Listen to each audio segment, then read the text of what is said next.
Now, should the UK accept EU rules and regulations during the transition period? Joining me is Barney Scholes from Open Britain and Patrick Christys from Westmonster UK. Now, we've just learned what the EU's negotiation position is going to be from their directives yesterday.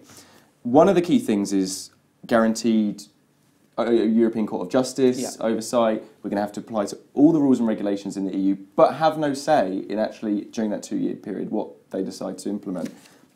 Do you think that is a sustainable, a credible proposition from the EU and something the UK should be taking seriously? Well, I would argue not. No, I think it's all the worst things about the EU wrapped into one, really. We would be in a position of just a vassal state whereby we're not able to have authority over our own courts, not able to take control of our borders, we're not able to sign free trade agreements worldwide, but at the same time we have the privilege of not being able to vote or discuss anything either. Also, another point there is that they want us to continue to contribute towards the EU budget. I mean, actually, the whole thing's a little bit undemocratic, I think, and it does pose the government a serious question now as to what's the best option for Britain. Is the best option to go along with this, or would that be more damaging than walking away? I mean, it is only well, not even a 2-year, actually, transition period. Now it'd be a 1 and a bit year.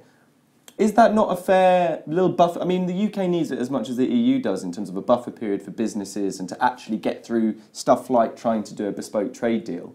It's just a reality to continue the status quo until we're ready. I'm not sure it is really. I think it says a lot of negative things about the state of British democracy, and I think it would see people moving away from any kind of respect about the political class whatsoever. Because at the minute, if you voted for something, you wait 5 and a bit years for it to come into action. It's not good, and it could keep constantly pushed and pushed away. The point about with business and trade deals and things like that as well, I would make, is that actually if we did leave in March 2019, what's stopping us, instead of sending all this money that we would have been sending over to Brussels, could we not create some form of parachute payment for the city to help ease that as we go about negotiating trade deals around the world and reshape our economy? So that suggests that you'd be for a hard Brexit, no transition bill, just you leave, walk away with the money. As opposed to being attached to a European Union where we're not in control of our borders, our legal system, we're still paying them shed loads of money and then we're not represented at all. Yes, because I think that's highly damaging for Britain, has the potential to be highly damaging for Britain, because at the minute we know trade deals are on the table with the likes of Australia, Japan and America. If we wait another couple of years, the world's economy could have shifted and we don't know. I think it's a risk for Britain, a real risk. Also, the risk of free movement of people continuing could have a massive negative impact on Britain's infrastructure going forward, and that needs to be ended as soon as possible. What, in those 2 years you predict? Yeah, because Migration Watch UK, for example, did a report. They said that more than 1.5 million people could potentially come to the UK in that period of time. We're already seeing things like our NHS. 1.5 million people. 1.5 million people going to be coming to the UK according to Migration Watch UK. That's what they say. Well, it's not that unreasonable. Britain's population grew by 538,000 last year. 62% of that was directly applicable to mass migration. So it's not beyond the realms of possibility whatsoever. Though obviously might be figures that you dispute, but Open Britain, where do you lie on the transition period? Where are your priorities? Well, I think I firmly disagree with Patrick about a hard Brexit. I think it's very clear that businesses, employers across the country don't want that. They've been putting pressure on the government to sort out some kind of transition agreement, because we're talking about 40 plus years of integrated supply chains. We're talking about businesses that operate across borders. We're talking about exporters that require seamless trade with the European Union. So I think that the consequences of just cutting all of that off overnight would be a complete and utter disaster. However, I think there is some common ground on the transition period between myself and Patrick, because we are talking here, as Patrick said, about a status where the UK follows all the rules of the single market and the customs union, has oversight of from the European Court of Justice, but has no say in the institutions of the European Union, has no influence over the rules that affect us. So there's certainly a compelling argument there. And what I would say, and what Open Britain are saying, is that if we do, we obviously do need a period of time for businesses to adapt if we end up doing Brexit. Then in that case we should have an extension of the Article 50 process, which is allowed under the treaty. You ask the other members of the EU to extend the UK's membership of the EU for a period of time. We then have a situation where we're still in the single market, we're still in the customs union, but we still have representation and we still have influence over the rules that affect this country. And what would happen? So that, we need a say in the rules that are going to be implemented in that 2-year period. Let's say the European Union turn around, Michel Barnier says, well, no, my directives say that you can't have a say and you're leaving, and that's that.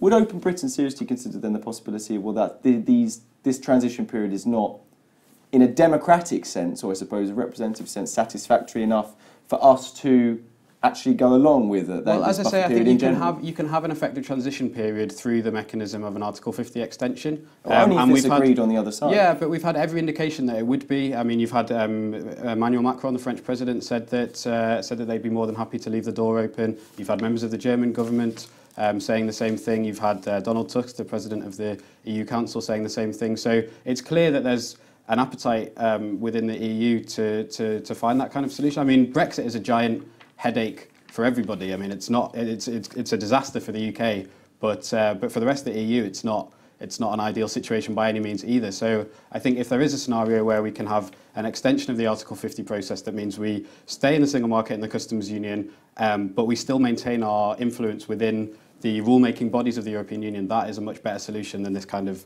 plank of a transition period that's not really transitioning to anything. Patrick, what do you make of that idea? Extending the Article 50 period. It could be beneficial, could resolve the issues of needing a buffer period, but also in the sense of having a say in what we get regulated. Well, I think the risk there is obviously that would involve, as you said, staying in the single market and customs union, which would involve adhering to the EU's 4 pillars. So an extension with free movement of people, with the ECJ rule, etc., not being able to go and negotiate trade deals around, well, not being able to sign trade deals around the world. Now, that simply isn't what people voted for, and I think it contributes to the narrative that maybe there's a process of delay, get as worst possible deal as we can, see it knocked back maybe in Parliament, push for a second referendum, and then the establishment believes it would, of course, then win that vote. Is that there some sort of a conspiracy in the establishment and the mainstream political parties in the Conservative Party that they want to delay Brexit to the point of it being completely... Well, they don't want it. I don't think conspiracy is maybe a strong word. I wonder whether it's more open than that, really, because they don't want Brexit, do they? Philip Hammond's in open revolt at government policy. Theresa May seems too weak to enforce it. Boris Johnson, though, Brexiter. David Davis, Liam Fox. And David Davis was filmed the other day, I think was it in Middlesbrough, reading out somebody else's speech written by someone from the civil service. So I really do think that the Remain establishment have got their grips on the way Brexit's going at the minute. And I think there is this risk. In politics, there's always a risk. If there's inaction for an extended period of time, you do ask yourself the question, is it really ever going to happen? It wouldn't be a bad thing necessarily for Open Britain, obviously very much a pro-Europe organisation, unashamedly pro-Europe. Would that be such a bad thing, delaying it to the point of actually...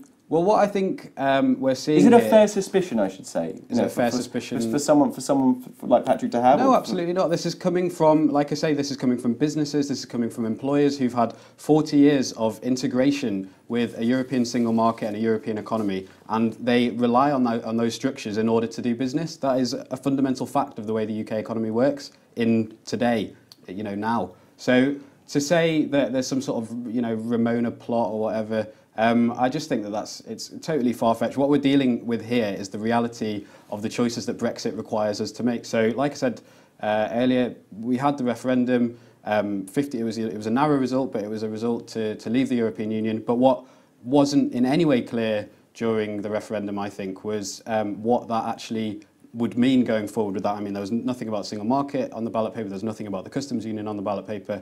So I think it's perfectly fair to say that people are entitled to pass judgment on what Brexit actually ends up looking like. So when the government comes back and says, OK, we voted for Brexit in the referendum, this is what that means, this is what the cost will be for your job, for your public services, for your NHS, people have every right to then look at that and decide whether they think it's the right choice for the country.